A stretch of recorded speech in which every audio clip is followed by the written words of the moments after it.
Kenapa bunga tai kotok? Kenapa tidak daun kelor? Atau mungkin yang memang banyak diambil oleh sekolah bahasa Brazil atau apa? Kenapa? Salah satu alasannya yang pertama itu kami ingin mengangkat sesuatu ya, bunga tai kotok ini mungkin dari nama saja itu sudah sangat menggelitik ya. Kok bunga tai kotok sih?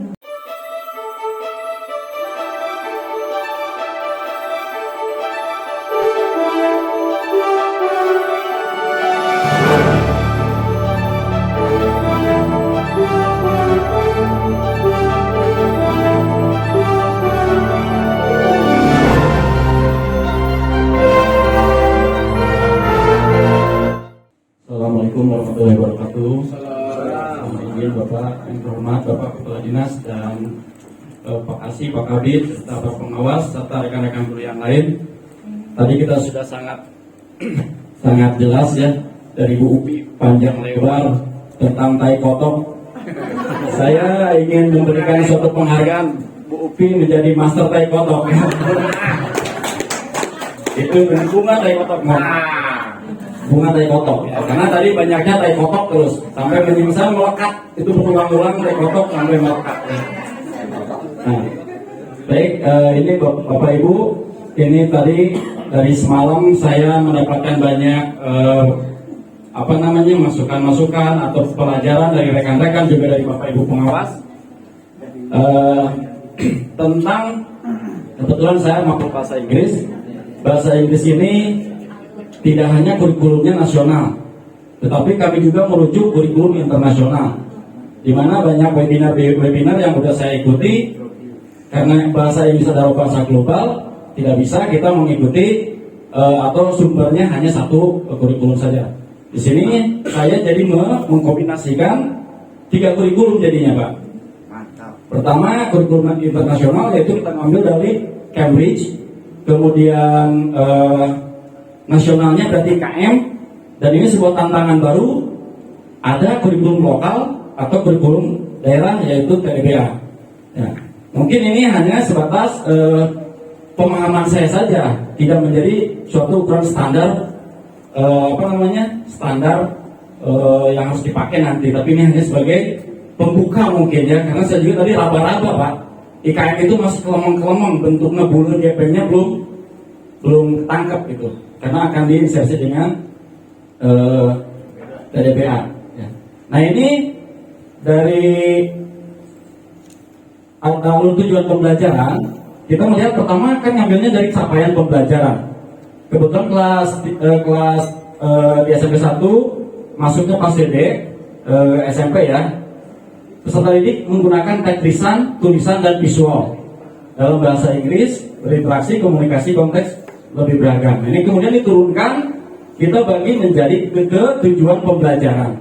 Tetapi yang saya tuliskan di sini hanya baru satu elemen, ya, di mana bahasa itu dibagi menjadi 6 elemen, tetapi jadi 3 karena dipasangkan. Di sini ada elemen menyimak dan berbicara, atau speaking and listening. Kemudian yang dalam kontennya di sini tentang prosedur teks. Ketika dikawinkan atau ketika dikombinasikan dengan TDBA, maka saya lari ke konten. TDBA itu tidak hanya tentang farming atau gardening, tetapi also how we love nature. Bagaimana kita mencintai alam. Ya. Nah, di sini kita ke kontennya. Kemudian profil Pancasilanya apa? Di sini ada belajar gotong royong, mandiri, bernalar kritis saya munculkan di sini, dan juga kreatif. Karena nanti akan ke konten. Ya. Ini jamnya, alokasinya 3 jam.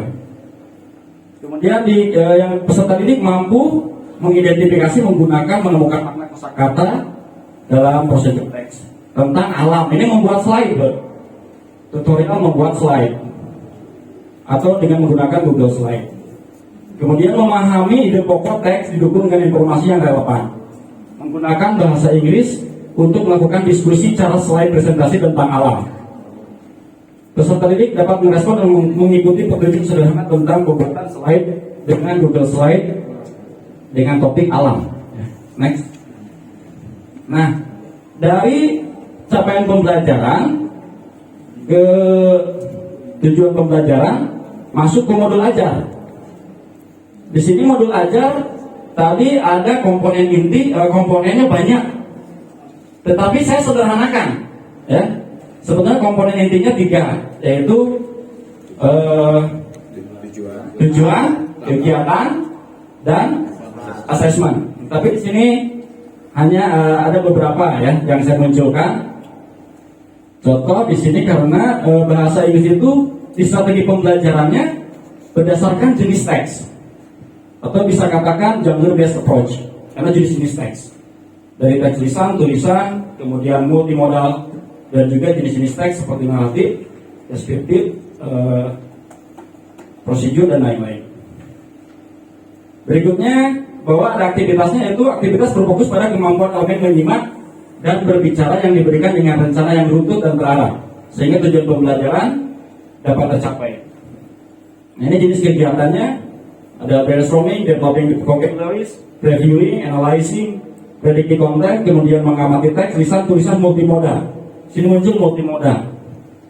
Multimoda itu jadi tampilan yang berbagai dari kayak grafik, kayak video atau visual ya, multimoda namanya.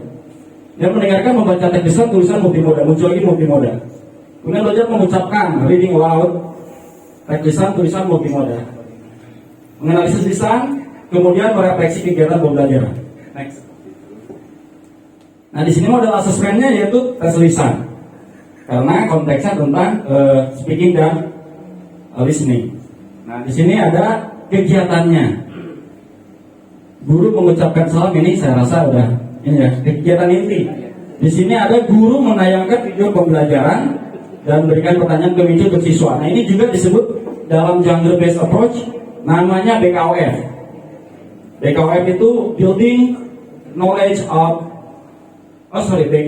building of knowledge of field, artinya membuka wawasan tentang yang akan dibahas.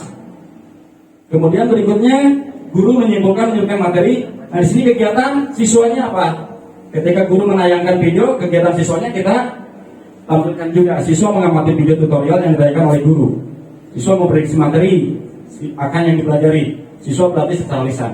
Ini linknya belum saya masukin tadi ke guru. Tadi udah mau ini jadi mepet. Kemudian yang berikutnya guru menyimpulkan materi yang setelah ditontonkan, menyimpulkan bahwa kita akan belajar Google Slide. Kemudian guru mengarahkan siswa membuat slide presentation sebelum melakukan presentasi. Guru memberikan video tutorial cara membuat atau menggunakan Google Slide. Cara-caranya, tetapi kontennya tentang alam. Ya. Kemudian guru melibatkan siswa memahami video, vocabulary enrichment tentang kata kerja serta fitur pada aplikasi. Nah, tadi ketika pemahaman tentang TDBA, saya masukin, oh berarti ini niti hati, ya, paham, anak paham, kaharti, ya. Kemudian cara membuat contoh teks prosedur, membuat slide sesuai langkahnya. Nah, ini dalam genre based approach namanya MOT atau modeling of the text. Jadi di sini adalah waktunya guru menjelaskan sesuatu. Jadi asalnya kan siswa dipancing. Setelah ini baru si guru, oh itu udah bagus, Bapak akan tambahkan ini, ya, namanya MOT. Diberikan contoh-contohnya yang lebih jauh sehingga pemahaman anak lebih jauh. Berikutnya guru mengajak siswa untuk berlatih bersama membuat slide dengan Google Slide. Bagaimana menginsert gambar, video, gambar latar belakang, musik, dan lain-lain. Ini kita masukkan juga sebagai niti surti, berarti lebih paham lagi, ya, ketika sudah bisa melangkahkan itu, memasukkan. Next. Kemudian guru membagi siswa menjadi kelompok kecil untuk mendiskusikan langkah-langkah dalam pembuatan slide dengan menggunakan Google Slide. Ini niti bukti, ya. Kemudian dalam langkah genre based approach, namanya ini JCOT atau Joint Construction of the Text, di mana siswa bekerja dalam kelompok, ya. Jadi asalnya kelompok besar dipecah menjadi kelompok kecil. Kemudian yang terakhir, guru meminta siswa untuk mengembangkan secara mandiri. Disebutnya ICOT. ICOT itu sini individual construction of the text. Jadi dari besar, kelompok kecil, dan menjadi mandiri. Sehingga masing-masing bisa nantinya. Ini sebagai penutup. Kemudian berikutnya, ini ada aspek penilaian speaking, ya. Nilainya 5 kalau hampir sempurna. Ya. Kemudian ada intonasi, ada ini poin-poin yang dinilai dalam speaking. Berikutnya ada juga penskoran ini ya. Kemudian lembar refleksi siswa bawah terus. Nah ini juga salah satunya contoh refleksi siswa. Ini namanya siswa siapa, kemudian dikasih nilai 4 kalau ini. Kemudian juga ada lembar refleksi guru. Nah ini mohon di zoom sedikit tadi. Ini tentang saat pembelajaran ini the student stood out today, yang paling mengerti. Jadi catatan buat kita sebagai refleksi. Ya. Nah mungkin itu saja rekan-rekan ya tentang bahasa Inggris, karena bahasa Inggris ngambil dari guru nasional internasional, kita ngambil dari Cambridge, dari British Council kemarin itu diskusi banyak, kemudian juga IKM juga sebagai tantangan baru sebagai kita sebagai guru bahasa Inggris tentang TDBA. Saya yakin ini bisa sejalan ya dari kurikulum maupun nasional internasional. Jika kita punya kurikulum TDBA yang mungkin akan lebih sangat menantang buat kita semua. Demikian, terima kasih. Assalamualaikum warahmatullahi wabarakatuh. Ya, terima kasih untuk Pak narator kita, Bapak dan Ibu ya, yang telah menyampaikan presentasi hasil kerjasamanya.